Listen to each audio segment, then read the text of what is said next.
Hey everyone, today I'm going to show you how to make a new contact group in Outlook. Without any further ado, let's get started.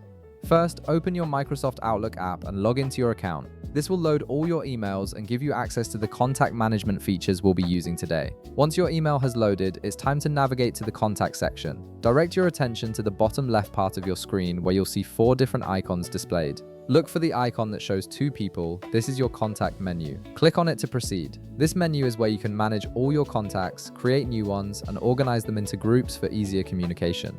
Now that your contact menu has opened, you'll immediately see the New Contact Group button on the top left part of your contacts menu. Click on this button and a contact group creation window will appear. This is where you'll build and customize your new group.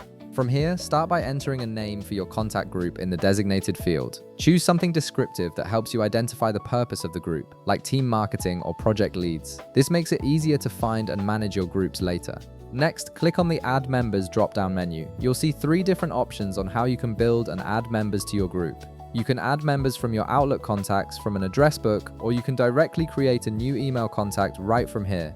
Each option gives you flexibility depending on where your contacts are stored. Choose the source you wish to use and select the contacts you want to include in this group. Once you've added all the contacts you need, click on the Save and Close button on the top left part of the contact group creation window. This finalizes your group and saves it to your contacts. You've now successfully created a contact group in Outlook, making it much easier to send emails to multiple people at once without having to add each recipient individually every time. If this video helped you out, be sure to leave a like, subscribe, and I'll see you in the next one.